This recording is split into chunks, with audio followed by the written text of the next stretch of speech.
Hi, my name's Lynn from Lynn Hughes Property. I'm here today to give you a little bit of an insight into mortgage broking. Finance is an important part of what we do. So I thought I might ask a good friend of mine who does a lot of work for me and a lot of clients, Renee Finlay from RGF Finance. Hi Lynn. And she's agreed to come along today to answer a few of the questions that we have.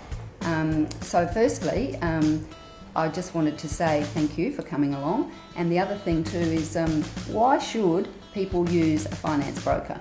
Can you enlighten us on that? Absolutely. So it's a good question. In my view, the reason why people should use a finance broker is so that they are having their requirements fully assessed first, and then options provided to them for the lenders that will best suit their circumstances and requirements. All different lenders have different borrowing capacities and lending policies, and that will vary between the banks. So a broker will know which bank will suit their needs and which bank they will actually get approved at.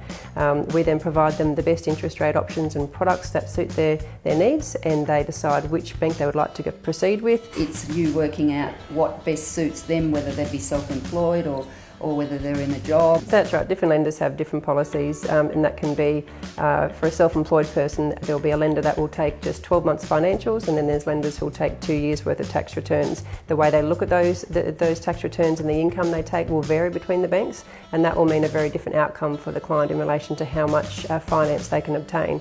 So a finance broker will fully assess that first and know which lender will be able to fit their circumstances and have the best chance of approval for them. The other thing too that I find people want to know the answer to is all the media that's out there now and telling us that banks or financiers have relaxed their criteria. Somewhat doesn't kind of seem to be the case, because they are still taking a long time to get approvals done, and a lot of cases are looking for extensions. Yeah, and it can be the case, absolutely. There's different lenders, all have different turnaround times to assess a loan.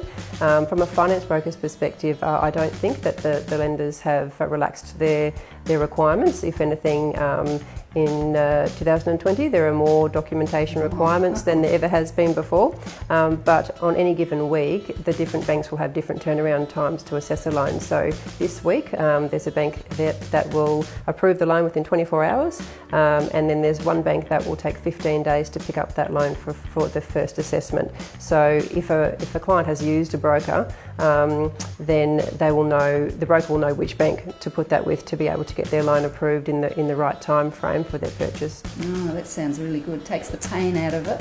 They've already gone through the pain of buying whatever it is they're wanting to buy, and then to have to go through the pain of doing the loan, at least you can take all that away. Yeah, absolutely. It just means that they're being kept up to date with the process. So as a broker, I order the valuations on the property up front, so we know when that's being done, and I fully package the application with all the documentation that the bank's going to need. I know which banks want what documentation, and I fully assessed it to know that it meets the bank's borrowing capacity. So then when it's sent to the bank for approval, it has a valuation, all the documentation that's necessary, and a full application ready for assessment, and sent to a bank that is going to assess it in the time frame that's required for that purchase. You've got a big job. Absolutely. You've got a big job. Another thing comes to mind too, been asked a lot lately, because rates are so low, and even thinking that they may even drop further, is it a good idea for people to fix some of their loan or part of their loan, or have 2 loans maybe? Sure. Yeah, and it's always something that clients need to consider. At RGF Finance, we don't advise clients whether to fix their rate or not, but we always provide the options of fixed and variable interest rates. There's a lot of different interest rates with the different banks for fixed and variable interest rates. Some that have offset accounts, some that don't. It all comes down to what the client needs, and certainly providing those options for the best interest rates and the products that are going to meet their requirements is what we do. Okay, well it sounds as though us all working in a team together is what gets the customer the best result, whether it's the buyer or the seller or whoever.